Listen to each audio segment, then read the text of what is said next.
akhirnya menjadilah otak. Sama otak kita dengan otaknya kambing, otaknya sapi, sama tugasnya adalah, nah pada perkembangannya,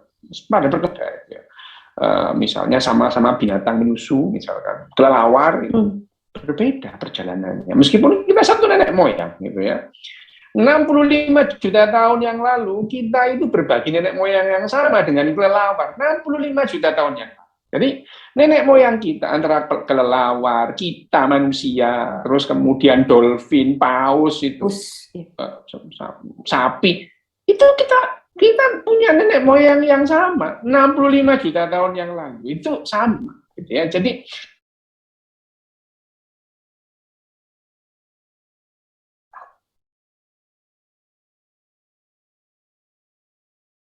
bermasalah.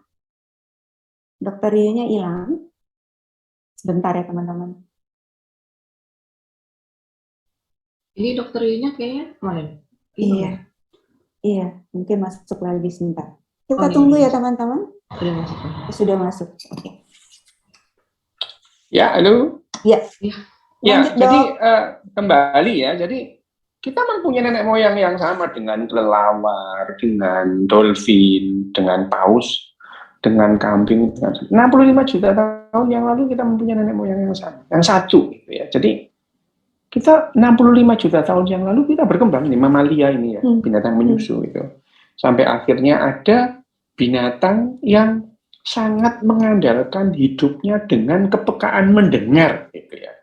Kelelawar misalnya ya. Kepekaan mendengar. Jauh kita, kepekaan kita mendengar kalah jauh dengan yang namanya kelelawar. Ada binatang-binatang yang sangat mengandalkan penciuman untuk bertahan hidup, seperti anjing gitu ya. Kita kalah jauh ya. Nah, ada yang binatang-binatang yang akhirnya mengandalkan kehidupannya dengan penglihatan, termasuk manusia gitu ya, dengan penglihatan. Nah, masing-masing bergerak ke arah evolusi yang berbeda. Nah, sampai 3.000 atau paling lama 5.000 tahun yang lalu, kita ini buta huruf. Manusia ini buta huruf, nggak kenal huruf. Gitu ya. Ya, sekitar 3.500 tahun yang lalu baru ada huruf yang namanya kuniform atau huruf paku yang ada di Sumeria. Gitu. Orang mulai menulis itu. Nah, menulis itu untuk apa sebetulnya kalau awalnya itu? Untuk mencatat hutangnya orang, gitu ya. Jadi orang pertama kali nulis itu masalah duit, gitu. masalah utang piutang, ya, masalah utang piutang, dan orang yang pertama kali ditulis. Jadi kalau kita sekarang melihat tulisan tertua, tablet itu disebut tablet itu karena dibuat dari tanah liat terus kemudian dibuat bentuk paku, kuniform itu. Itu orang yang pertama tercatat itu bukan seorang raja, bukan seorang pendeta, tapi pedagang. Iya, tapi juru tagih gitu, abang kredit gitu. Iya, jadi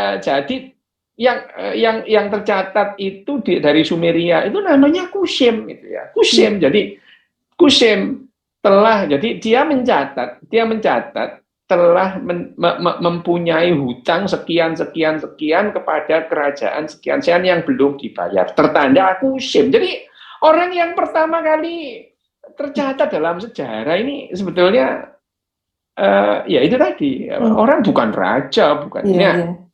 Itu pertama kali kita mengenal yang namanya abjad ya, abjad. Nah, abjad atau huruf itu ya berupa kuniform. Kalau kuniform itu ditata itu akhirnya huruf per huruf itu bukan berbentuk sebuah ejaan A, I, U, E, O, babi, bubi, bukan, tapi itu berupa satu kata, satu huruf itu satu kata. Nah, kalau memperhatikan ini ya artinya memang otak kita memang sebetulnya pada saat lahir tidak dirancang untuk mengenali huruf itu.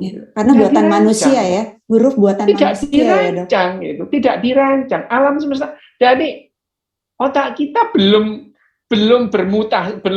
berevolusi untuk merekam jejak dalam otak kita itu yang namanya huruf. Makanya tidak ada orang pun yang terlahir dengan kemampuan membaca, nggak ada.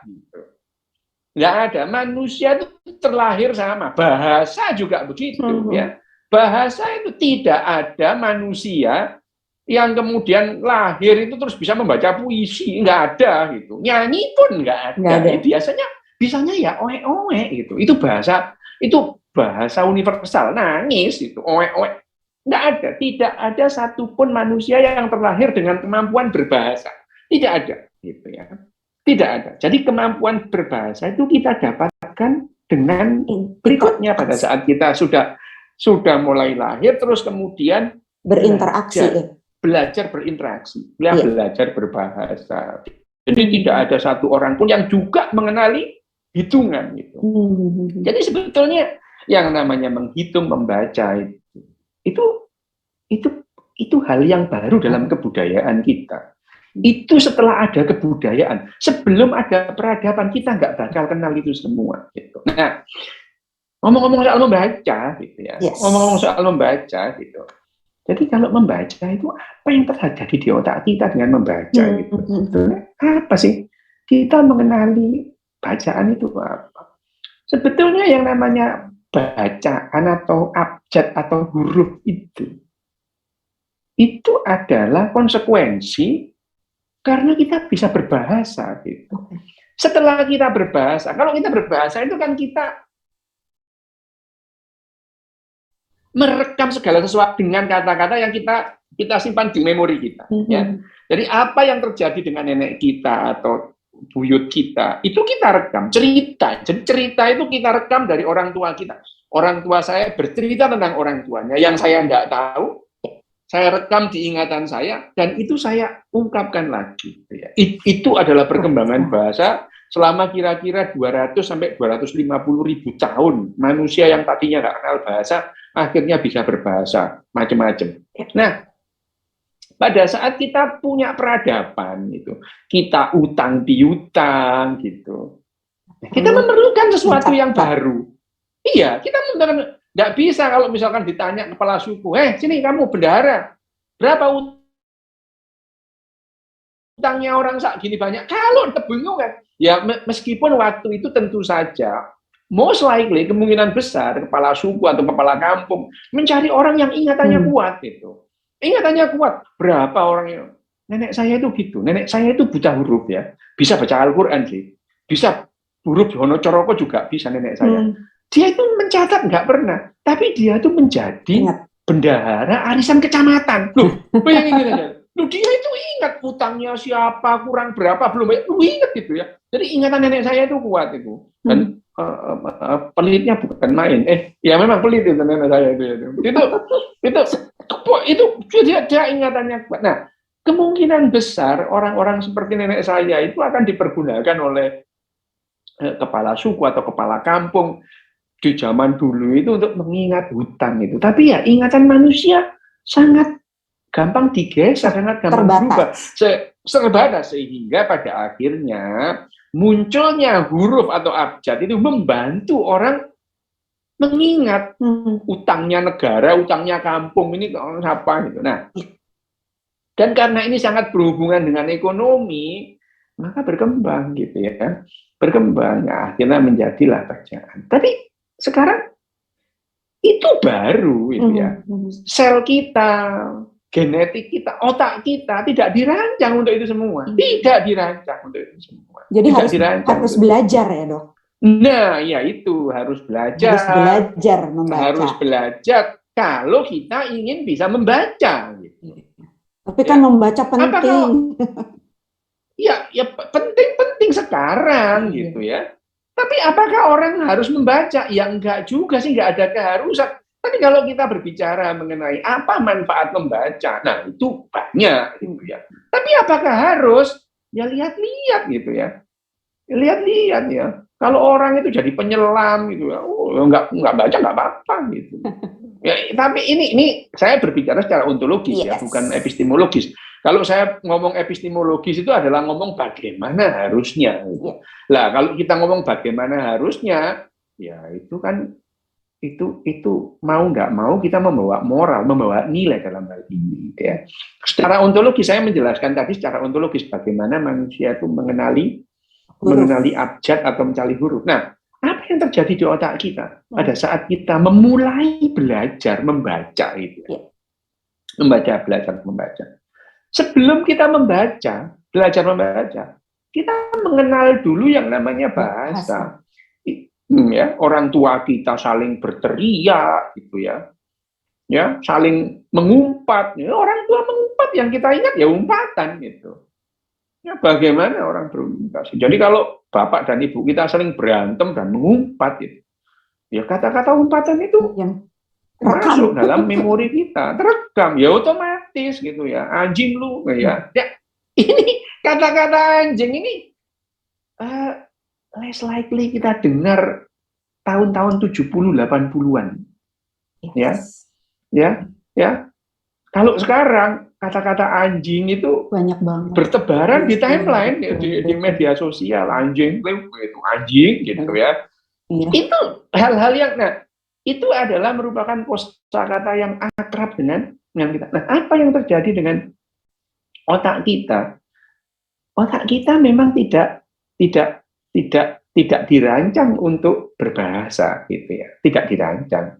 Meskipun ya otak kita memang terbentuk siap untuk menerima bahasa, sama dengan binatang-binatang yang lain gitu ya. Makaka atau monyet yang ekor panjang itu bisa mempunyai perbendaharaan kalimat kira-kira 200 kalimat. Satu populasi itu mereka punya perbendaharaan 200 kalimat loh ya, bukan kata, kalimat itu ya. Jadi mereka punya kalimat. Manusia pada akhirnya kalimat kita tidak terbatas itu. Tapi pada awal yang dipahami oleh anak manusia itu adalah kata-kata sederhana yang bisa diucapkan juga gitu ya. Mama, papa, maem gitu ya. Maem. Ayo maem. Kata-kata itu akrab. Mimi. Ya, makan gitu ya. Mama, maem, mapan. Peace gitu ya. Peace, pup.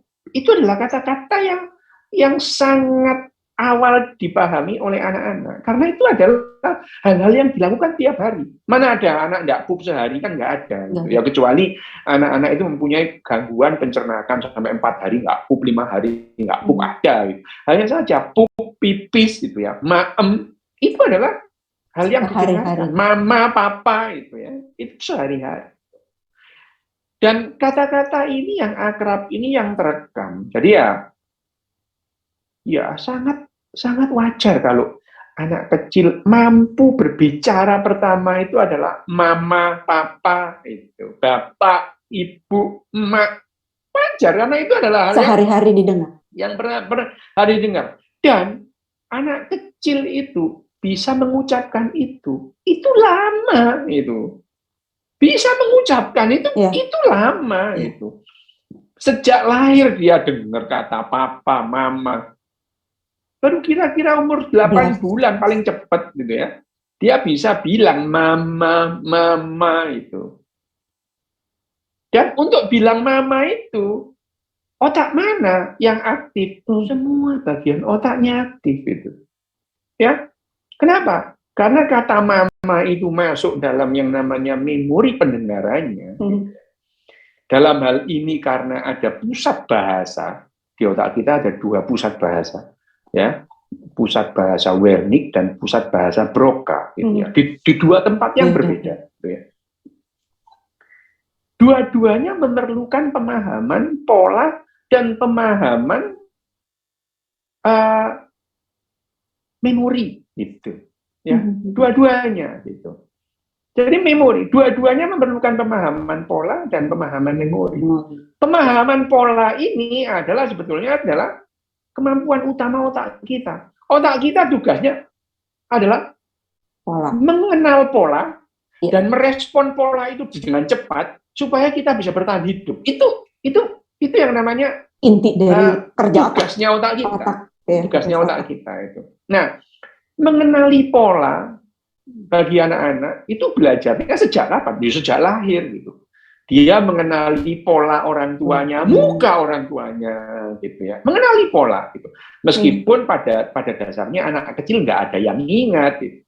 Mbak Rosi ingat umur berapa? yang pertama kali diingat, misalnya? Sampai sekarang ingat kurang lebih umur 5 tahun. 5 tahun. Sebelumnya nggak ingat. Jadi umur 2 tahun Nggak. nggak ingat kan? Nggak. Bagaimana Mbak Rosi pertama kali bilang mama Oh, atau nggak papa, nggak ingat. ingat kan? Nggak. Nggak ingat gitu.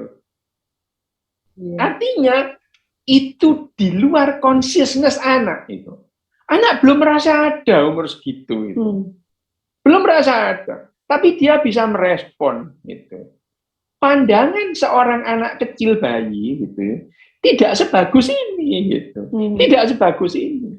Jadi kalau Mbak Rosi punya putri atau putra umur katakanlah umur 2 bulan, pandangannya tidak sebagus seperti sekarang. Jadi melihat Mbak Rosi itu tidak seperti itu, pendar, blur gitu. Blur gitu. Hanya saja anak itu bisa menangkap polanya Mbak Rosi ini begini, polanya tantenya begitu, beda gitu.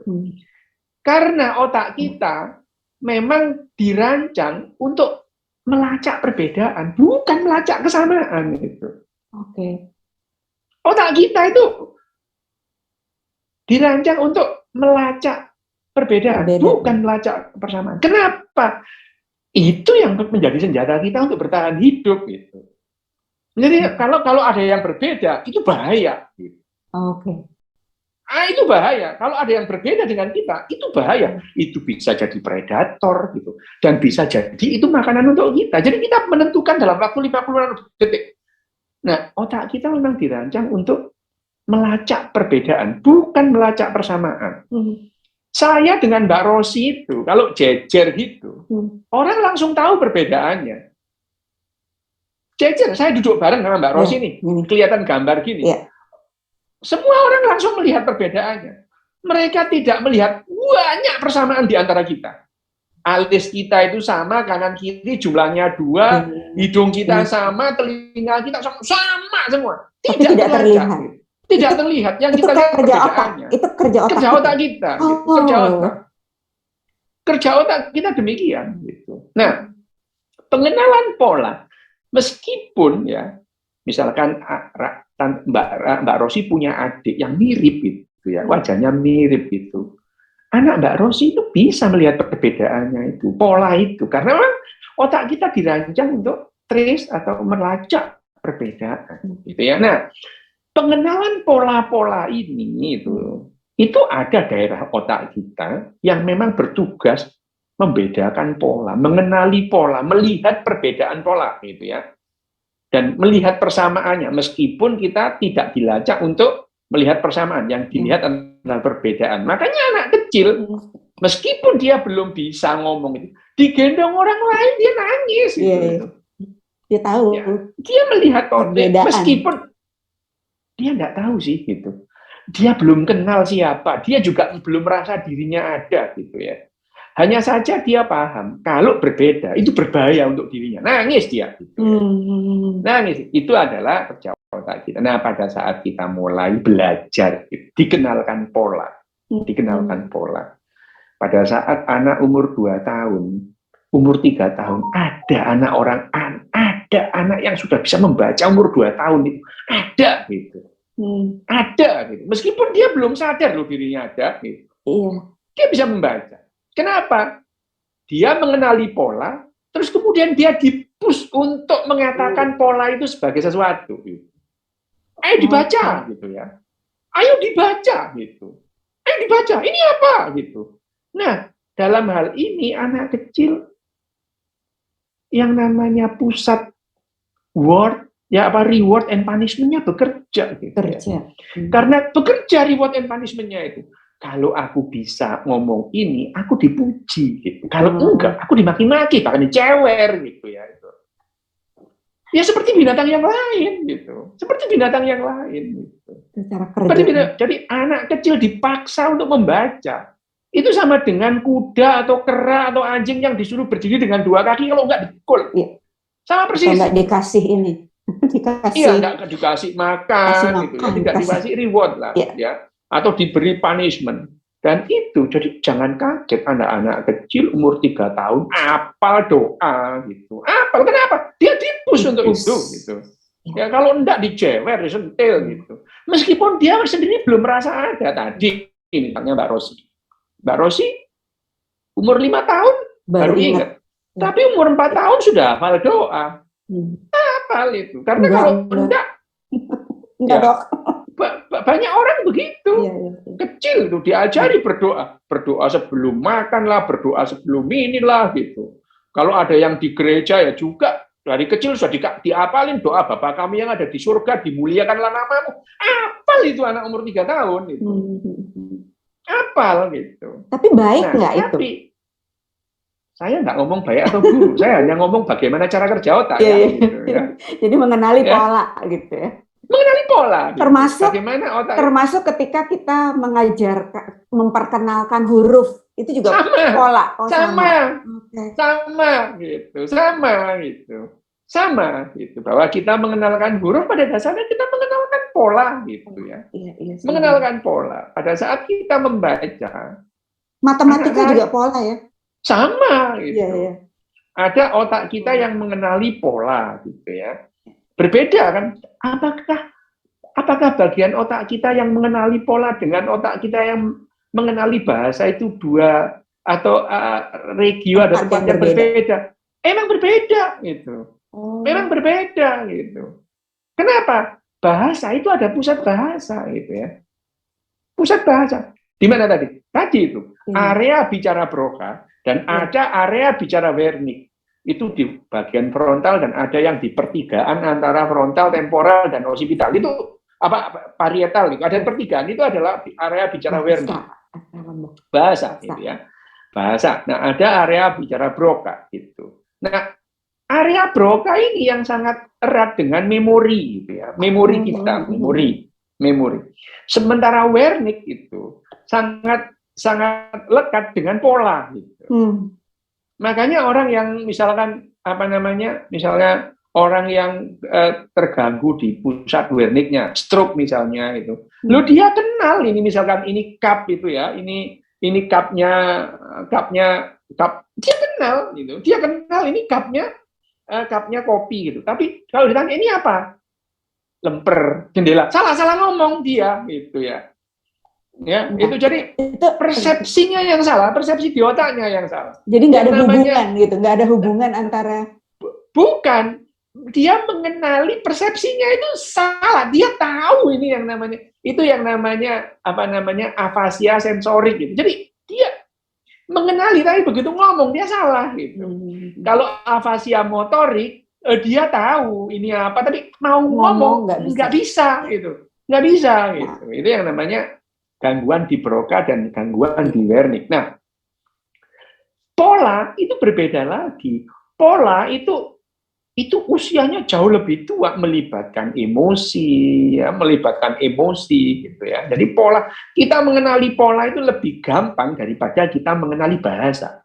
Mengenali pola. Jadi pola dulu, ya, baru bahasa. Pola itu, nah, otak kita itu lebih mudah mengenali pola daripada mengenali bahasa. Gitu. Nah, pada saat kita memberikan pelajaran instruksi membaca itu kita memaksa dua area itu bekerja bareng gitu. Bekerja bareng, mengenali pola dan menjadikan itu sebuah bahasa. Jadi membaca. Apakah otak kita dirancang untuk itu? Iya sih gitu ya. Iya. Jadi pada akhirnya otak kita bisa bekerja untuk itu. Tapi otak kita tidak dirancang untuk itu. Bahwa otak kita itu mungkin untuk melakukan itu, iya gitu. Jadi akhirnya pada dasarnya anak-anak itu pada umumnya bisa dipaksa untuk membaca. Dipaksa untuk membaca. Kalau namanya dipaksa. Itu kan kita nggak akan pernah tahu kapan dia berontaknya, Dok. Maksa. Gini, yang penting itu membaca itu mau nggak mau kita butuh waktu. Yes. Perlu waktu luang untuk membaca. Gitu. Perlu waktu luang untuk membaca. Saya membaca banyak buku, tapi ada harga yang harus saya bayar. Gitu. Saya nggak punya masa kecil, saya nggak punya masa kanak-kanak. Gitu. Saya nggak punya masa kanak-kanak. Anak-anak lain main layang-layang, main kelereng, saya baca. Gitu.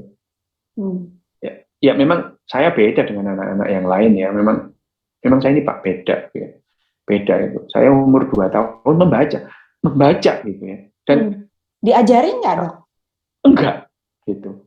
Saya tidak suka kalau ada orang membaca, gitu. Membacakan untuk saya nggak suka. Gitu.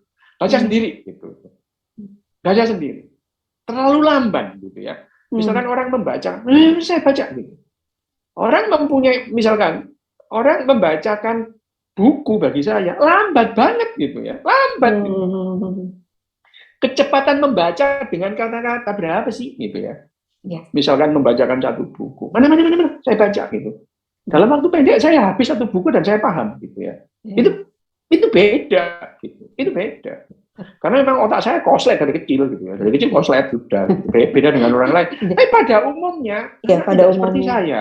Tidak seperti saya. Ada proses ya. Ada. Pada umumnya anak itu pada saat dia disuruh membaca, otaknya itu dipaksa. Ada rasa tidak nyaman pada anak yang dipaksa membaca. Tidak paksa. Nah, tidak paksa. Kalau ditanya sekarang ya, bagaimana neuroscience memahami itu semua gitu sekarang itu.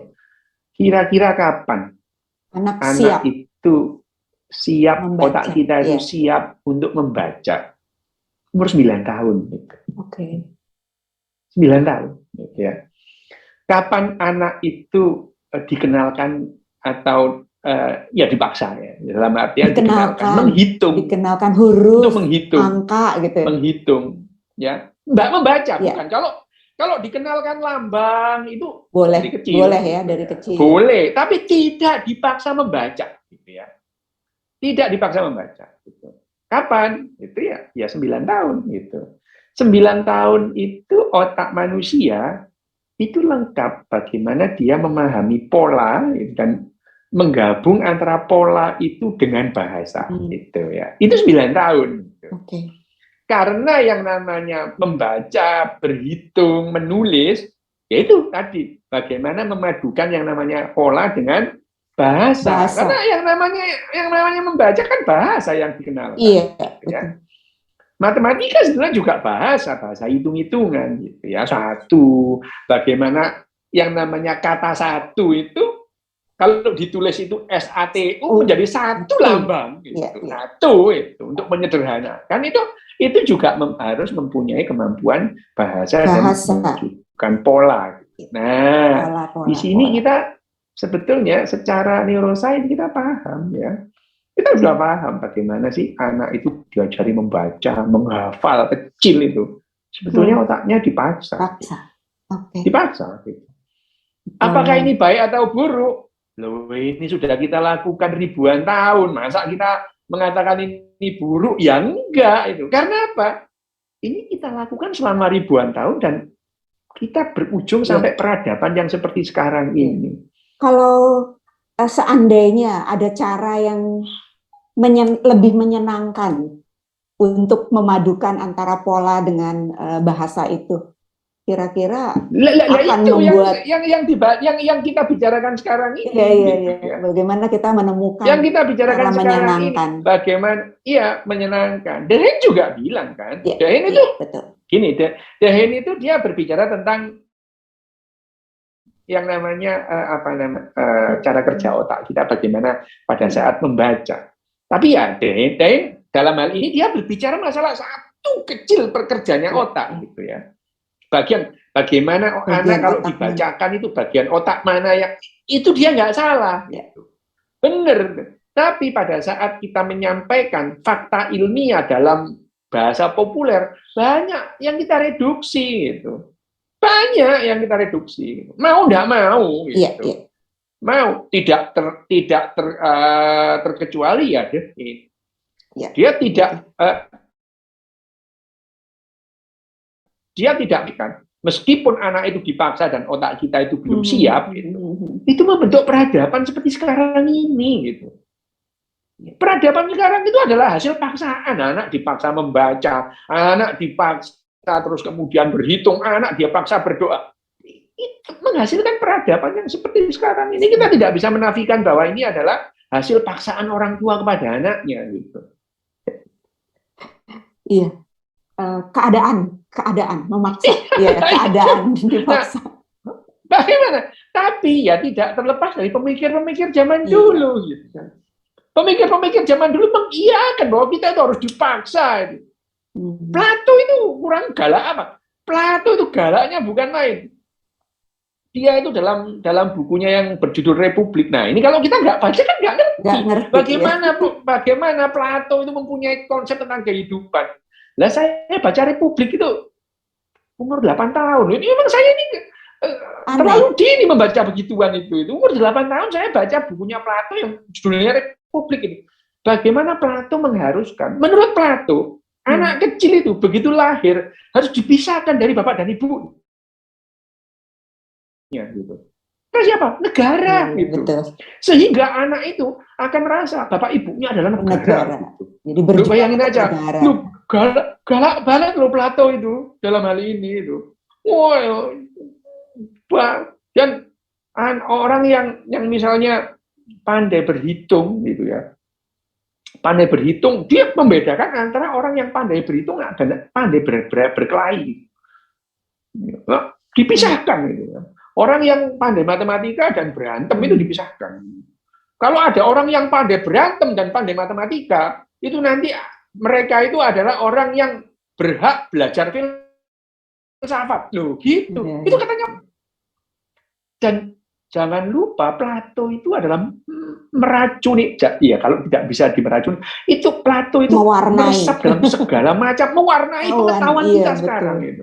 Esensialisme Plato itu mewarnai otak kita dalam bagaimana bahasa dikenalkan, bagaimana cara hidup kita dikenalkan. Itu semua itu esensialisme Plato sudah masuk ke dalam hidup kita sehari-hari itu. Budaya. Jadi kita itu, ya iya jelas budaya. Plato itu sangat bagaimana kita mengenali baik dan buruk itu konsepnya Plato gitu. Plato. Nah, dalam hal ini kita dikenalkan mengenai konsep baik dan buruk berasal dari esensialisme Plato yang sebetulnya dia ngarang-ngarangnya sih. Iya nggak apa-apa, tapi itu mewarnai kehidupan kita ribuan tahun. Ya, jadi kalau kita mengatakan itu nggak baik, itu memaksa anak.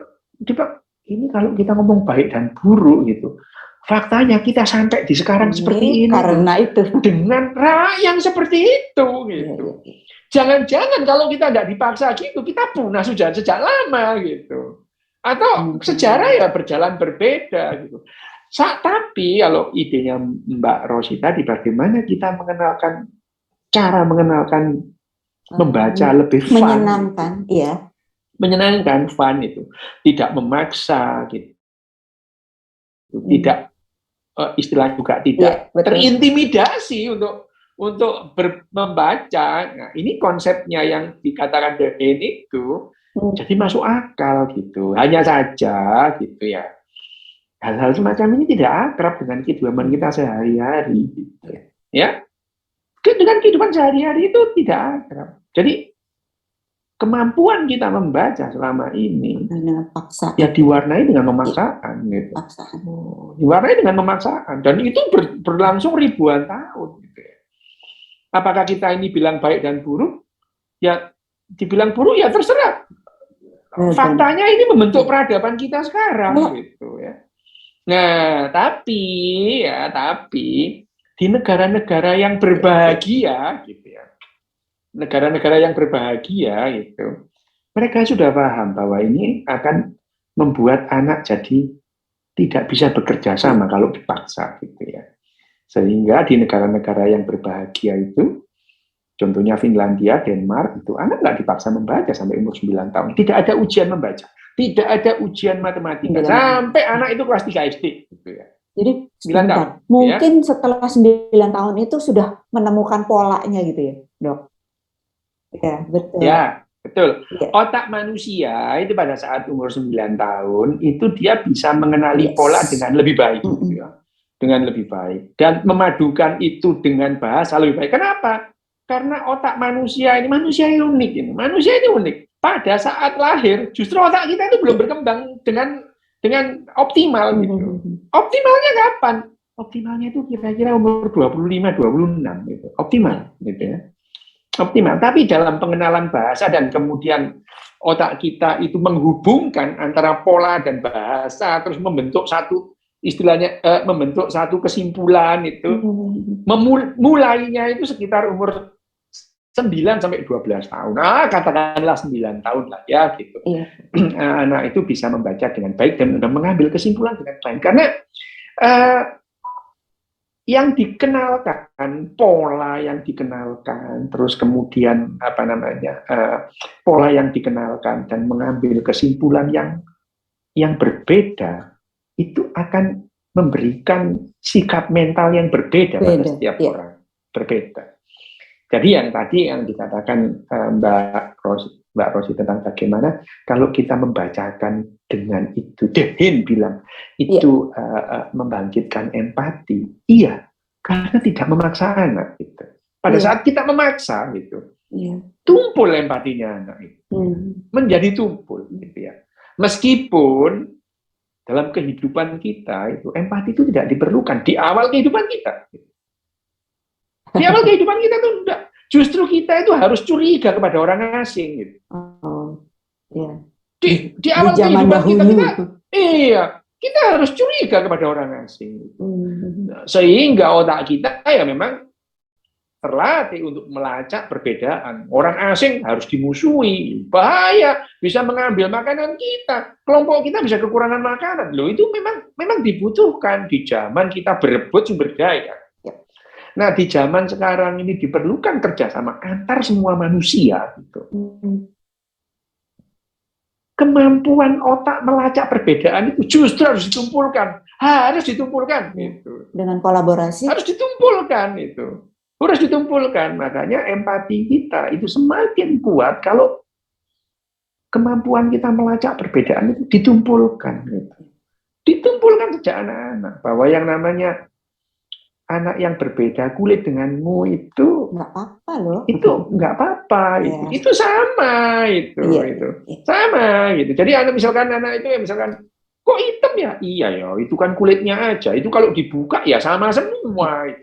Jumlah tulang kita sama, jumlah otot kita juga sama gitu. Itu yang untuk menumpulkan bahwa kita itu melacak perbedaan. Gitu.